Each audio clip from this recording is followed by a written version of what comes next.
Nagsimula na maglatag si presumptive President Rodrigo Duterte ng mga plano para sa bansa. Ang tanong ngayon, posible kaya ang mga ito? At ano ang mga hakbang na kailangan gawin para maitupad ang mga ito? Para talakayin yan, kasama natin ngayon sa studio si Professor Ranjit Rai, Political Scientist sa UP Diliman. Magandang umaga po. Yeah, magandang umaga sa inyo at sa mga televiewers. Prof, para sa mga political scientists katulad mo, ano ang pinaka-interesante ngayon? Ano pinaka-interesting ngayon na nagaganap sa ating politika? Well, of course, it's always interesting na we're transitioning, that our democracy is working. It's most likely that we're going to have a smooth transition. And also interesting dito sa dynamics, no, sa transition process, yung mga inahayag ni President-elect Mayor Duterte kahapon. Ang gusto ko bigyan ng pansin ay yung tatlong bagay. Una-una yung diin niya sa meritocracy. I think it's an important point. Medyo na-miss ng press ng media this morning yon na from the very start, gusto niya nang patayin yung padrino system, gusto niya nang magpasok ng mga tao na may competence, may character, may kapabilidad, no? At sinabi niya rin na kahit hindi kahit nagtrabaho sa administrasyon ni Pinoy, alam naman natin marami na siyang inalok na magstay. I mean, in fairness to the president-elect, he's trying to build a cabinet based on unity. And hindi naman lahat pwede maging secretary. Ang karamihan ng trabaho ng isang ahensya ay ginagawa ng mga undersecretary, assistant secretary, and you'll be surprised, marami dyan na i-retain dahil magagaling. So, isa pang punto... Wait, just to interrupt lang kasi nabanggit mo na ayaw niya ng padrino system. But at the same time, may mga nakakapansin na may mga ilan doon na nagkaklase niya. Di ba? A lot of them go back to his boyhood, in fact. Na si Jess Dureza, naging high school classmate niya. Si Sunny Dominguez, parang matagal na niyang kababata. We're not doubting their competence, no? Pero parang baka may ibang mag-doubt na pure meritocracy yun. I think so. It's still largely meritocracy because hindi ka gumagamit ng congressman, senador. These are people he knows personally to have competence. And I think empirical naman, when you look at Sunny Dominguez, may track record talaga yan. When you look at, si Jess Dureza, talagang nakababad talaga sa Mindanao Affairs yan. Ilang administrasyon na. So, hindi siya halimbawa ng padrino. Ang padrino, yung katatawag ka ng senador, wala kang competence, pipilit mo ipasok yung sarili mo. And he made it a point. Ayaw niya ng gano'n. Pagka nakita niya meron kang endorsement sa isang politiko, tapos ka na. Pero ako hindi ko maintindihan saan papasok yung meritocracy doon sa he will concede 4 departments to the Communist Party of the Philippines. I mean, na-prove na ba ng CPP or at least members of the Communist Party that they have expertise pagdating sa DNR, sa DAR, sa DOLE at sa DSWD? Okay, kung papansin natin yung press conference kahapon, ito yung second point ko, itong importanteng, aside from extolling meritocracy, andun yung openness, yung grand gesture to push peace forward, whether it's the issue of Bangsamoro or the CPP. These are major major symbolism ang nakikita natin dito. Ang una niyang latag sa kapayapaan. Kasi yun nakikita niyang foundation ng economic development. So, grand gesture. Pero nakaklaro siya. He put a context to it. He said that he will only give these positions once there is a clear signal towards peace. He's open to the idea. And he also qualified it as long as they are qualified. And you can go back to the video, he repeated that over and over, that it's qualified. The qualifications have to be vetted through a process. Ang importanteng i-emphasize yun kasi sabi nga niya, open qualifications, kahit tayo pwede mag-apply. No? Tapos ang sabi niya, they have to be ready to accept na ipapublish yung pangalan. Para yung mga taong bahay, pag sabi, magnanakaw yan, huwag niyo kukuhain yan. I think that's a first. I think one of the most important statements made yesterday is yung sa Communist Party. I think no other president has made that kind of concession. But it's not a concession without, important consequences, no? And it's not a concession made without first ensuring that the peace process will be jump-started. So hindi niya bibigay ito kung walang grand gesture rin from the Communist Party. Bakit walang grand gesture naman dun sa MILF? I think the people they're going to get, and this I know because a lot of people from UP are also being recruited now. It's being done quietly, and they're getting people from Mindanao, no? Mostly from Mindanao, and a lot of them are women. And that is the third point I want to emphasize. This is going to be a cabinet where there is some parity between males and females, and they're getting some top-notch Muslim scholars, no, female, to be part of the cabinet, either as secretary or undersecretary. So Pero this is hindi where- pa natin naririnig yan. Kasi, Karamihan if you're actually talking lalaki about- eh. Yung mga oo, appointments. karamihan Yung mga lalaki. pangalan na binanggit niya, This almost is- all of them are men. Yeah, this is the unfolding process pa naman. I think we all understand that these are just the initial names, and some of the names that were discussed yesterday are really crucial to jumpstart the transition process. And importante, kailangan meron ka ng proposed executive secretary, kailangan meron ka ng proposed Department of National Defense. Importante yung pagkuha niya kay Gibo, kasi yung sinasabi ni President Duterte, dapat civilian ang head ng Department of National Defense kasi marami hong pumuporma ng general din. So, balitang-balita yan. Pero he has a bias for civilians to manage the Department of National Defense. Alright, so unfolding pa itong Yes, sino yung i-appoint sa cabinet. Kasi medyo nagsispekulate pa lang tayo ngayon. Yes, Hindi pa yes. naman talaga ito Final. final. Oh, Hindi yeah. pa naman ito set. Alam lang natin, maraming pumupunta sa bahay niya ngayon at nag-a-apply sa posisyon. Pero ang ngayon pa lang, last week, ang dami na niyang sinabi ng mga pronouncements na gagawin niya once he sits as president. Isa dito, yung controversial na ibabalik daw niya ang death penalty. Tapos may sinabi pa siyang death by hanging. Oo, di ba? May death by hanging. So, what I want to find out is, kaya ba talagang gawin ito ng isang presidente? We are in a democracy. Ano ba ang prosesong pagdadaanan bago maibalik itong death penalty na sinasabi? Kasi iisipin ng mga tao, basta sinabi ni Duterte, mangyayari. Pero there is a process. Tama po ba, Yeah, Professor? tama yan. And I think mindful naman ang presidente sa process na yan. At kailangan siguro klaruhin na nung press conference kahapon, sinabi niya, ay isasuggest niya sa Kongreso. If you go back to the press conference, kilaro niya na he will suggest to Congress for its consideration yung pagbalik ng death penalty. Ayun nga lang, nag-qualify niya pa na it's only for heinous crimes. Yung nga lang, diniscuss niya lahat ng klaseng heinous crimes.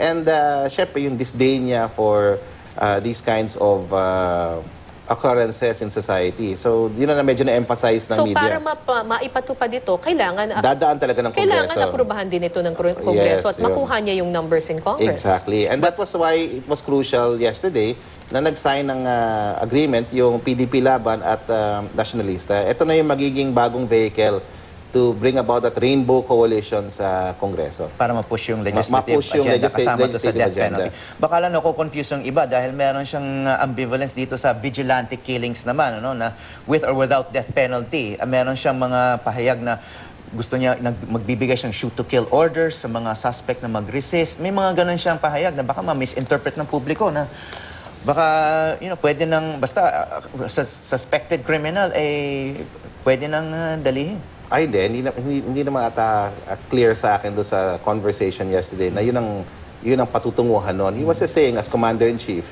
as head of the armed forces, as head of the Philippine National Police, that he will exercise all his levers to push peace and order in society. And doesn't mean he's not scared to use those levers to ensure that our children are protected. Okay. May isa pang importanteng sinabi itong si Presumptive President Rodrigo Duterte. Sabi niya gusto niyang taasan ang sweldo ng mga pulis ng hanggang 75 to 100,000 pesos. At the moment, nasa mahigit 13,000 pesos ang buwan ng sweldo ng Police Officer 1, PO1 ito. Tapos 29,000 pesos naman ang Police Inspector at mahigit nakikita niyo po sa inyong TV screens, mahigit 31,000 pesos per month naman ang sweldo ng isang police senior inspector. Now, I have two questions. One is, nasa kapangyarihan ba ng presidente na itaas agad-agad ang sweldo ng mga pulis to 75,000 to 100,000 pesos per month? At my second question is, kaya ba ng budget ng Pilipinas yung ganito kalaking jump? Okay, let me answer your first question. Nasa kapangyarihan ng presidente ang mag-suggest sa Congress. Congress ulit. tandaan natin, magkakaroon tayo ng discussion ng budget very Right, soon after right. the SONA. Yan ay proposals niya. And I think he gave the proposal not just for policemen but for government in general. He wants to attract the best and the brightest. And you can't really attract the best and the brightest with these kinds of rates. And you can't ask people to take a bullet for you for how much? 20, Yeah, 13,000. 29,000 if you're a police And you can't inspector. hope to insulate the bureaucracy if there are no incentives like higher wages. And I think this is the president was trying to provoke conversation on the issue. Now, whether the details will actually be realized, the idea, the intent is there. We need to raise government salaries.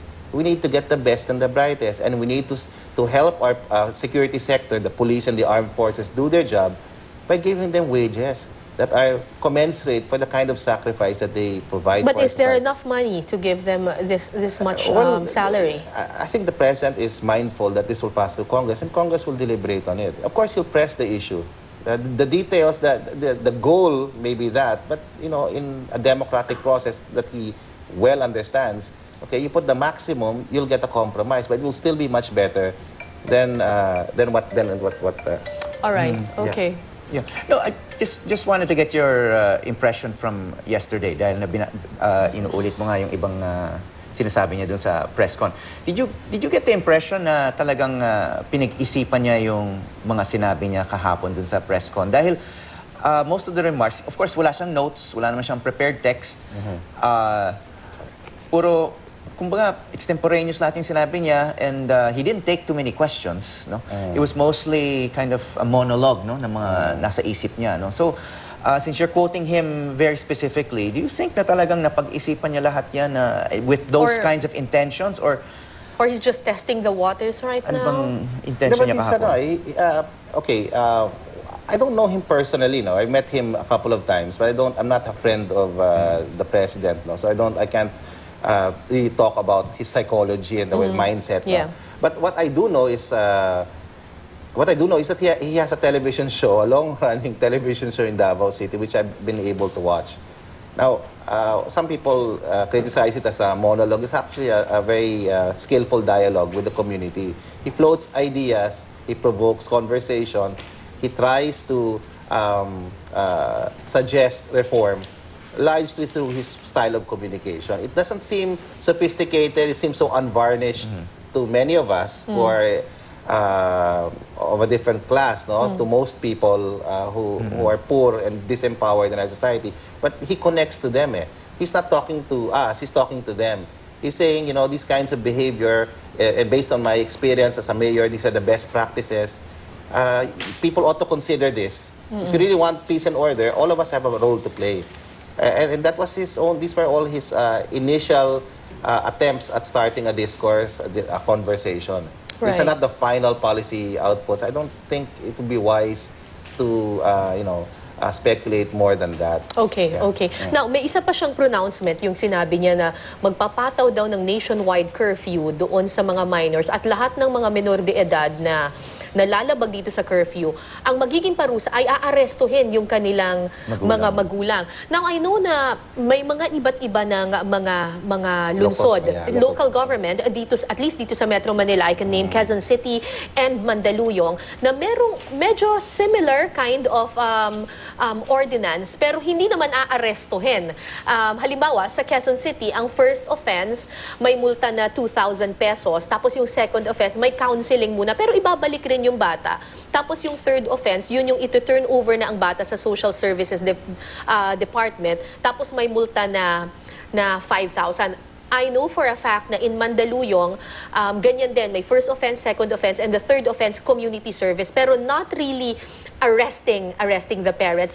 May kapangyarihan ba ang presidente na i-order ito na parang kumbaga yung ordinansa nationwide na ito na pwedeng arestuhin yung mga magulang for the crimes or the violations of their children? Yeah. What my own appreciation of the conversation yesterday was that he was suggesting best practices. He was talking about his experience in Davao.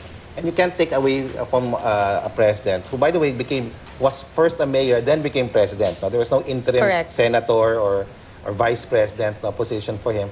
His mindset is this. many of our governance problems at the local level. And he was merely suggesting a best practice that he was able to successfully implement in Davao.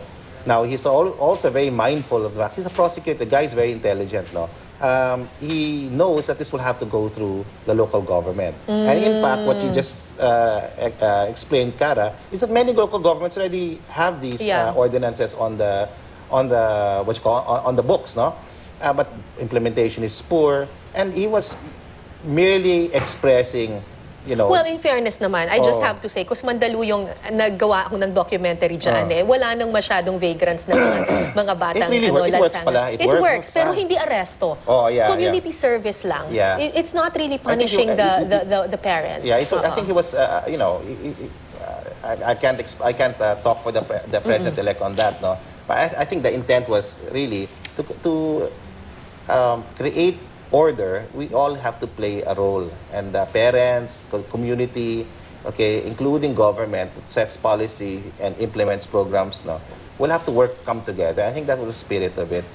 Yes, some people say it was excessive, but he was also at some level very, you know, the urgency. He wants things to move forward fast, and he's beginning to realize now that entering government, you don't have accelerators. You have brakes, no? A lot of things that you have to do first before things go forward. And he's now trying to float ideas quickly before his own inauguration, so that he wants to get once he gets inaugurated, he wants to hit the ground running. So sa madaling salita, nilalatag lang niya yung kanyang mga prinsipyo at ito yung aking pag-iisip. Pananaw. Ito ang aking pananaw. Kayong mga local governments, ito yung vision ko, sana sumunod kayo. In Congress as well, ganito rin yung vision na gusto ko patunguhan. Yesterday, he was very clear. What he was suggesting was a legislative agenda. Diba? He was suggesting as executive, that's his own prerogative to suggest to Congress in the SONA, think about imposing the death penalty, whether you agree with it or not. No? Number two, for local governments, he was suggesting an agenda. You know, a lot of governance problems really emanate at the local government level. You improve management at that level, a lot of things are resolved. Okay, gusto rin niyang ibenta yung presidential yacht. Okay, how does that fit into the vision? Okay, you know, Can he do that? Well, there's a process for doing so. There is a process na naman. And I think, I think the point that he wanted to emphasize there is that he doesn't want an ostentatious presidency. He doesn't want to be trapped in the trappings, okay, of karangyaan. He has expressed that he is a simple president.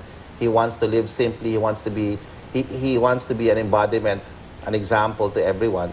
That he won't be sucked into this vortex, no, of not being able to, you know, for being far away from his own people. So yun ang he wants all the trappings. Symbol lang yung yate. It's a symbolism more. It's more a message he wants to say. You know, I don't want to live like an emperor. I want to be your leader. I want to be somebody that you can identify with, malalapitan, makikinig at pakikinggan kayo. So you can't do that when you live like an emperor. So he wants a simple car. He wants government to save it.